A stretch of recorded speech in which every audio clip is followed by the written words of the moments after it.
tahu apa itu budaya positif? Ada yang tahu tidak apa itu budaya positif?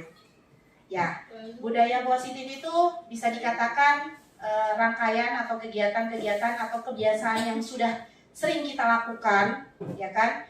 Dimana saya juga pribadi berharap budaya positif yang sudah diterapkan di sekolah kita ini ke depannya akan terus berjalan dengan baik.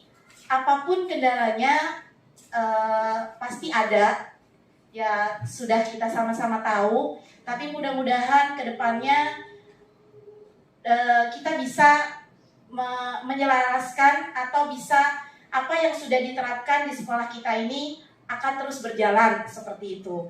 Di sini saya akan ada rancangan tindakan untuk aksi nyata, dan saya juga memperkenalkan diri. Mungkin Bapak Ibu sudah tahu saya siapa, tapi di sini saya baru calon guru penggerak, belum guru penggerak. Di mana dalam program guru penggerak ini saya harus menyelesaikan pelatihan kurang lebih selama 6 bulan.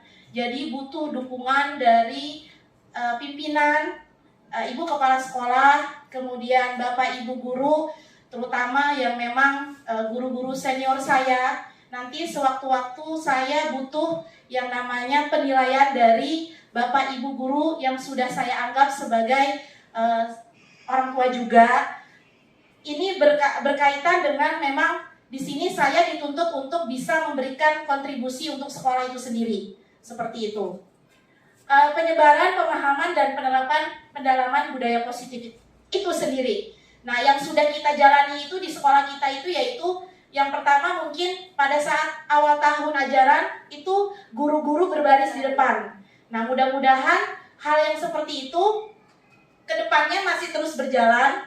Kemudian untuk ekstrakurikuler juga sebenarnya itu kan sudah ada. Bagaimana kita kedepannya juga harus dijalankan kembali, karena memang itu adalah salah satu budaya positif yang kita miliki di SD Negeri Padurenan 6. Kemudian di sini konsep inti dari budaya positif itu sendiri, yang pertama yaitu perubahan paradigma belajar, kemudian disiplin positif, kemudian nilai-nilai kebajikan, kemudian kebutuhan dasar manusia, kemudian motivasi perilaku manusia, kemudian posisi kontrol guru, kemudian keyakinan kelas, dan yang paling inti dari modul 1.4 itu adalah segitiga restitusi. Selanjutnya, di sini perubahan paradigma belajar. Sesuai dengan apa yang sudah Bapak Ibu Guru ketahui bahwa kurikulum kita sudah berubah, yaitu kurikulum merdeka, di mana kita mengedepankan profil pelajar Pancasila. Paradigma belajar kita juga harus mempunyai mindset yang berubah, di mana kita guru harus bisa memberikan kontribusi pembelajaran yang menyenangkan, seperti itu.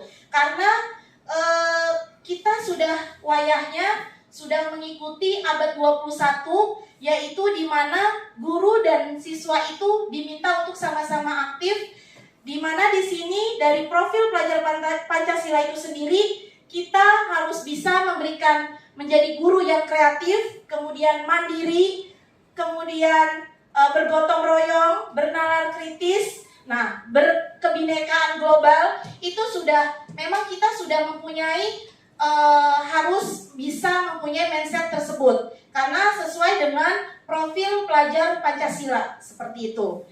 Kemudian yang kedua yaitu disiplin positif. Nah, disiplin positif ini adalah kebiasaan-kebiasaan, terutama kebiasaan yang sudah kita lakukan. Kalau bicara disiplin positif itu contohnya mulai dari diri kita sendiri.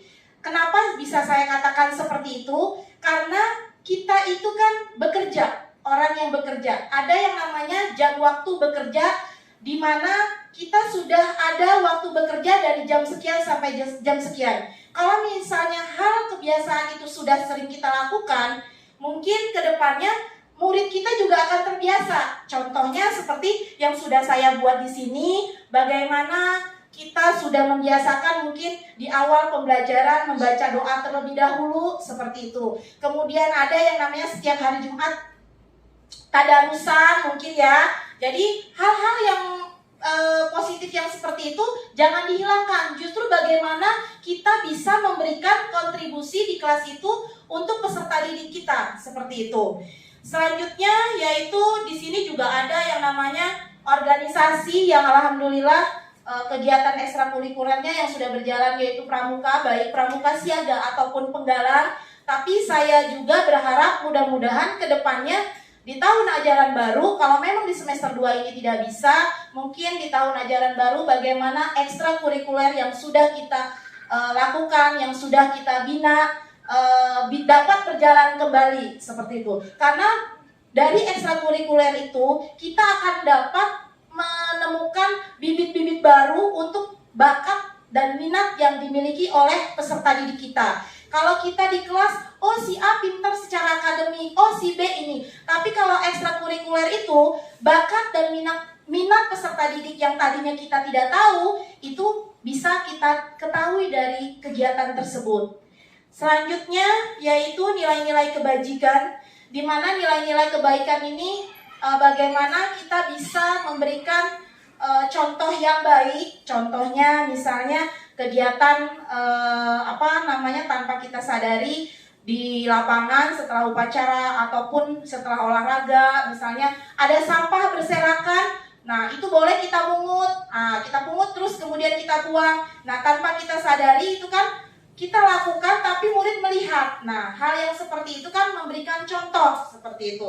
Nah hal-hal yang baik juga harus kita bisa terapkan dan memberikan contoh. Memang sekarang itu untuk profil pelajar Pancasila itu sendiri, guru dituntut untuk aktif, kreatif, berkolaborasi, kemudian berpihak kepada murid, kemudian bagaimana kita bisa memberikan kontribusi yang baik untuk anak didik kita, seperti itu. Kemudian, nah ini adalah selanjutnya yaitu kebutuhan dasar manusia. Nah, kebutuhan bertahan hidup. Nah, ini tanpa kita sadari kebutuhan manusia itu banyak, ya kan? Hal-hal yang memang harus kita perhatikan bahwa kebutuhan bertahan hidup itu kebutuhan yang bersifat fisiologis untuk bertahan hidup, misalnya kesehatan, rumah dan makanan, kemudian kasih sayang dan rasa diterima. Nah ini juga peserta didik kita juga tanpa kita sadari perbuatan-perbuatan yang mereka lakukan, kenakalan-kenakalan yang mereka lakukan, sebenarnya dia butuh pengakuan tanpa kita sadari seperti itu. Nah butuh pengakuannya itu dia itu sebenarnya caper kalau ke bahasa kita gitu kan, caper, kemudian pengen diperhatiin oleh gurunya. Kemungkinan juga di rumah dia tidak mendapatkan hal yang seperti itu. Nah di sekolah dia meluapkan. Itu adalah contoh yang sudah ada ya Bapak Ibu ya. Kemudian di sini juga ada yang namanya penguasaan kebutuhan pengakuan atas kemampuan. Nah ini juga salah satu butuh kebutuhan kemampuan. Jadi kalau kita tugas dikerjakan kemudian kita nilai, itu murid itu kan butuh pengakuan. Oh aku nih dapat nilai 100 gitu. Nah aku nih dapat apa nih yang kurang gitu. Sebenarnya tanpa kita sadari itu anak itu membutuhkan pengakuan dari diri kita, gurunya, seperti itu. Nah sama juga sebenarnya secara akademik juga seperti di kurikulum yang sudah 2013 itu tidak ada yang namanya peringkat, ya kan? Nah di sini juga sebenarnya tidak ada peringkat, tapi bagaimana kita bisa memberikan kontribusi untuk peserta didik kita itu. Oh iya ini nih anak pinter secara akademiknya, tapi segi ininya kurang. Jadi kita memang benar-benar dituntut untuk mengetahui karakter peserta didik kita secara detail seperti itu. Kemudian teori motivasi, hukuman, dan penghargaan dan restitusi. Nah 3 motivasi perilaku manusia. Nah selama ini saya pribadi mungkin tanpa saya sadari, saya hanya memberikan motivasi secara bukan intrinsik, bukan dari dalam, tapi kita di sini dituntut bagaimana memberikan motivasi secara secara kesadaran untuk peserta didik kita. Terkadang kita memberikan motivasi, misalnya, nih kita ikut lomba, misalnya lomba yang sudah diikuti oleh peserta didik itu kan berharap ada penghargaan. Imbalannya itu, oh iya nanti dapat juara, tapi sebenarnya belum memberikan motivasi yang ada di dalam dirinya sendiri gitu. Nah, ini adalah salah satu yang memang bagaimana kita harus bisa memberikan menularkan kepada peserta didik kita untuk bisa auranya itu bisa keluar gitu kan. Jadi nggak hanya jadi ini anak nih dapat juara 1, dapat ini, tapi mengharapkan imbalan gitu, mendapatkan penghargaan. Tapi bagaimana kita bisa memberikan pengarahan bahwa kamu nanti ikut lomba itu maunya dari dirinya sendiri gitu. Nah, itu adalah PR sekali untuk kita para guru, bahwa memang sekarang itu memang oke lah, guru tidak dibebankan untuk RPP dan sebagainya, tapi beban kita sekarang itu adalah guru dituntut bagaimana bisa memberikan pembelajaran yang menyenangkan, kemudian bagaimana peserta didik bisa mengikuti belajar dengan aktif, kreatif gitu kan. Nah, itu adalah tugas kita bersama seperti itu. Selanjutnya, nah ini hukuman. Nah, hukuman dan penghargaan itu berbeda. Terkadang saya juga suka terkecoh nih. Kalau penghargaan itu kan kalau anak bisa melakukan misalnya tuntas nih menyelesaikan tugasnya. Terus kita memberikan penghargaan dengan cara apa? Reward misalnya ya kan. Ini dapat ini, kalau anak TK itu kan bintang. Cuman kadang-kadang kita juga bisa memberikan nanti misalnya 1 buah permen misalnya penghargaan. Kemudian hukuman. Terkadang hukuman juga kita harus bisa memberikan hukuman yang mendidik. Misalnya saya pribadi juga masih proses belajar ya Bapak Ibu ya.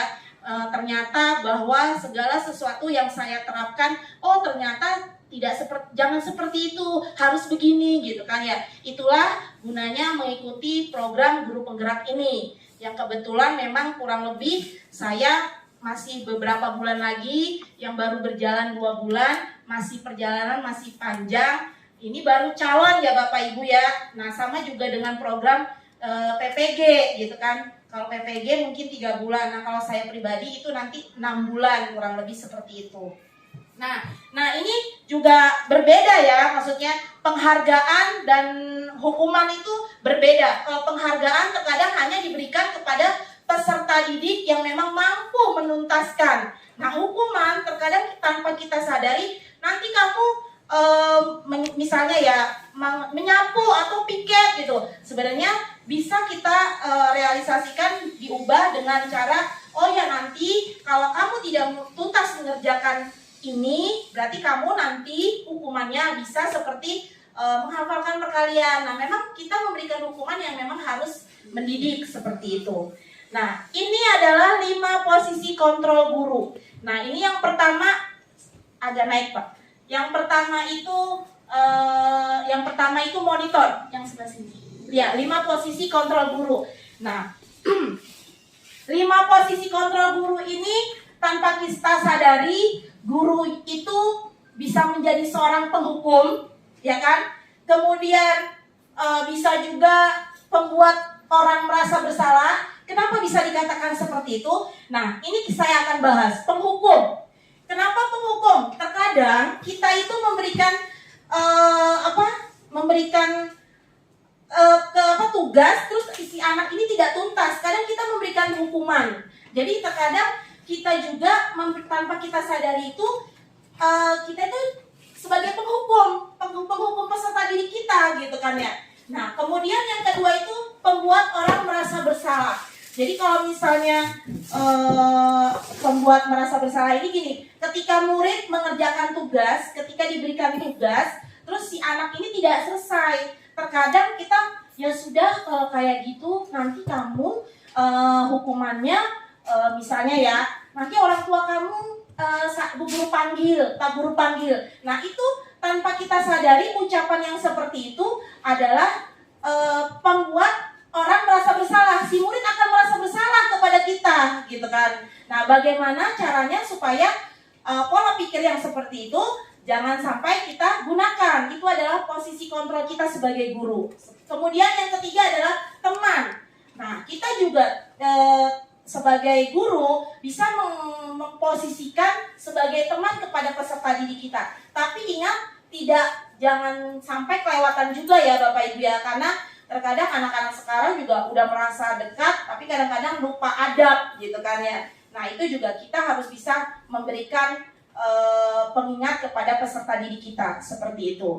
Kemudian selanjutnya yaitu monitor atau pemantau. Nah, monitor pemantau itu kita memantau kepada peserta didik kita, di mana kita mengawasi, kemudian bertanggung jawab, dan perilaku murid-murid kita itu perlu kita awasi. Ini anak kayak contoh di kelas saya pribadi bahwa ada temuan yang katanya dulu kelas 5-nya itu pernah membawa senjata gitu kan, tapi sebenarnya tujuannya hanya untuk menakuti temannya gitu. Tapi ternyata di sini juga di kelas 6 ini si anak ini juga masih sedikit dibilang nakal tapi penurut, dibilang penurut tapi kadang-kadang juga nakal gitu. Nah, ini adalah tugas kita sebagai guru, bagaimana kita memberikan pengawasan kepada peserta didik kita. Nah, si anak bisa melakukan seperti itu berarti ada sebab musababnya.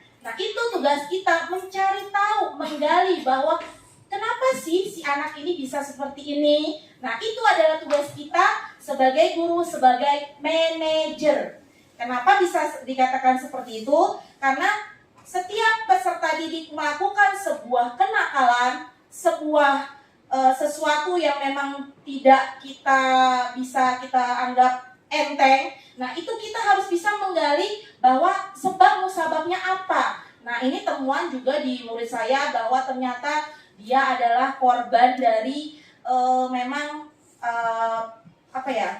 broken home ya, artinya dia caper gitu kan, caper kepada guru, caper ke orang tua, tapi tidak didengarkan, keluh kesahnya tidak didengarkan, makanya dia memprovokasi dirinya sendiri untuk di sekolah gue jagoan nih gitu kan ya. Ternyata itu sebab musababnya dan itu sudah saya selesaikan sampai menangis ya Bapak Ibu ya. Karena ternyata sesedih itu ceritanya. Akhirnya ini anak begini. Nah, ketika kita sudah tahu sebab musababnya, berarti kita mendapatkan solusi apa yang harus kita lakukan. Nah tugas kita dari 5 posisi kontrol ini, yang baiknya adalah kita sebagai manajer. Kita bisa menjadi temannya, kita bisa menjadi pemantaunya, kita bisa menjadi memang mengawasi kesehariannya. Nah, kita harus bisa memberikan pengawasannya lebih kepada peserta didik kita dengan menggunakan control manager seperti itu.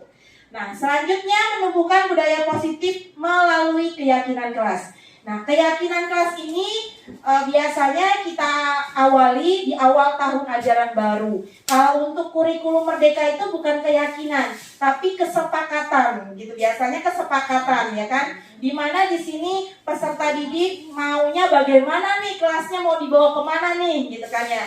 Nah, kesepakatan keyakinan-keyakinan itu bisa kita terapkan maunya peserta didik seperti apa. Contoh misalnya, bagaimana ketika mau menjawab boleh tunjuk tangan dulu misalnya, ataupun berbicara yang baik-baik, dilarang untuk berbicara yang kasar. Itu contoh ya, bagaimana keyakinan kelas ini bisa menghantarkan peserta didik kita menjadi pribadi yang lebih baik lagi, seperti itu. Selanjutnya yaitu, nah ini yang terakhir yang memang di modul 1.4 ini yang paling penting itu adalah segitiga restitusi. Apa sih segitiga restitusi itu? Nah, segitiga restitusi itu adalah proses menciptakan kondisi bagi murid untuk memperbaiki kesalahan mereka, sehingga mereka bisa kembali pada kelompok mereka dengan karakter yang lebih kuat atau lebih baik. Nah, ini anak, jangankan anak, kita juga guru pernah yang namanya berbuat salah. Karena kenapa? Kita manusia doif, kita manusia hina, tidak ada yang namanya tidak luput dari kesalahan. Nah, bagaimana kita menjadi pribadi yang lebih baik itu? Nah, kita di sini kalau peserta didik itu adalah menggunakan segitiga restitusi, di mana kita harus bisa menggali sebab musababnya, kemudian kita memberikan arahan kepada peserta didik kita Mina, nanti kalau kamu mencuri, contoh ya Bapak Ibu ya, nih kamu kalau nanti mencuri, nanti kalau ketahuan oleh yang kamu curi bagaimana, apa akibatnya coba. Jadi kita harus bisa memberikan pengarahan-pengarahan yang memang tujuannya membuat si anak ini jerak. Selain jerak juga, oh nanti akibatnya seperti ini gitu. Jadi seperti yang sudah saya katakan bahwa kita guru, kita manusia hina dan doi pun pernah yang namanya berbuat salah. Tapi jadikan kesalahan itu adalah motivasi diri kita sendiri untuk memperbaikinya menjadi pribadi yang lebih baik lagi.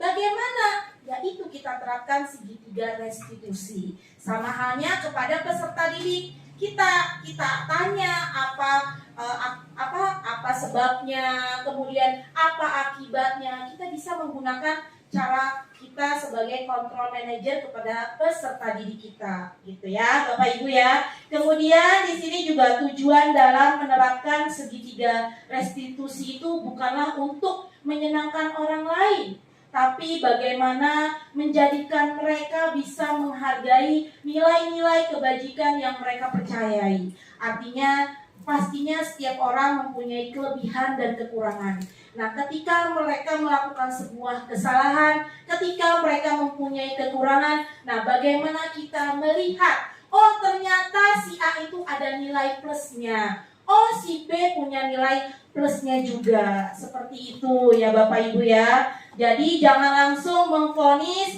bahwa oh kamu mah si anak bader gitu kan, ya nggak bakalan bisa menjadi anak yang baik. No ya. Jadi bagaimana kita bisa memberikan pandangan orang-orang terhadap si anak tersebut, bahwa apa yang menjadi pandangan orang-orang itu tidak seperti yang dibayangkan. Nah, itu tugas kita sebagai guru, bagaimana kita menerapkan segitiga restitusi. Ya, mungkin itu saja Bapak Ibu guru yang ingin saya sampaikan untuk sosialisasi di budaya positif ini, yang mudah-mudahan kedepannya kita menjadi guru yang dirindukan kehadirannya oleh peserta didik kita, dan kita menjadi guru yang memang bisa memberikan kontribusi yang luar biasa kepada peserta didik kita, terutama penanaman nilai-nilai karakter yang ada pada diri peserta didik kita. Mungkin itu saja, kurang lebihnya mohon maaf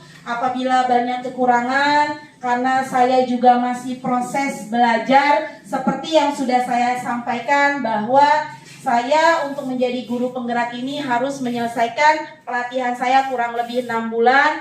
Mohon dukungan, mohon partisipasi dari Bapak Ibu guru semuanya. Saya yakin tanpa mengurangi ya, saya bukan mau sok pintar ataupun paling benar, tapi ini adalah bentuk salah satu program yang memang dari Kemendikbud yang harus saya selesaikan.